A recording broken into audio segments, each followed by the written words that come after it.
Montpellier affirme clairement où se situe son innovation, son développement économique, donc ses emplois. Avec le projet Med-Valley, nous sommes avec une volonté d'être un pôle d'excellence mondiale dans le domaine du One Health, santé, environnement, bien-être. Et nous avons, lors de cette conférence, un grand témoin, Bertin Naoum, qui est un des grands innovateurs du territoire avec ses robots chirurgicaux qui aujourd'hui soignent le cancer et aident nos médecins à sortir de la détresse de nombreux patients. Montpellier investit très fortement déjà en amont sur les entreprises au travers des incubateurs, en aval,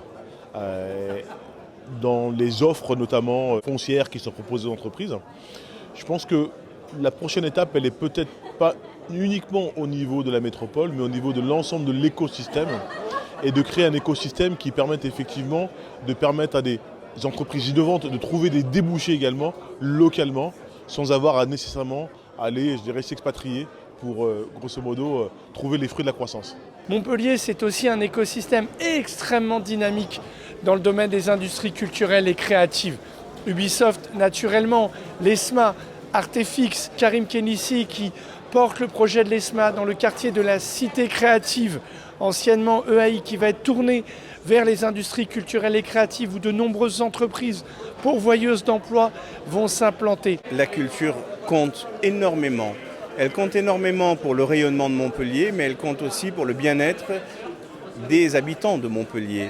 Elle contribue au développement économique puisque un grand nombre d'entreprises sont dans le domaine des ICC, donc des industries culturelles et créatives. Et tout ça constitue à créer une filière. On en a parlé tout à l'heure, une filière très importante puisque aujourd'hui ça représente près de 300 millions d'euros de chiffre d'affaires et presque 2500 emplois en équivalent temps plein, ce qui est très très important. Montpellier se place aujourd'hui presque comme la deuxième plus grosse métropole dans ce domaine. Montpellier connaît depuis très longtemps une forte croissance démographique et je dis que Montpellier ne peut pas seul prendre cette croissance démographique. Nous devons la répartir. Nous avons des dynamiques de projets. Et il y en a un qui est formidable avec François Commen, le maire de Sète. C'est ce petit pins, Montpellier, capitale européenne de la culture. Mais Montpellier est 142 communes.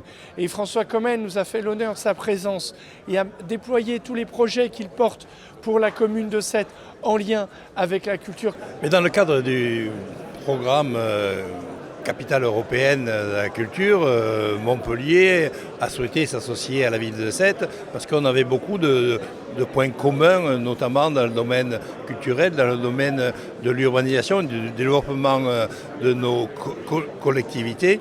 Et je crois que justement on peut apporter la preuve que nous à Sète, la culture est un des vecteurs importants du développement urbain.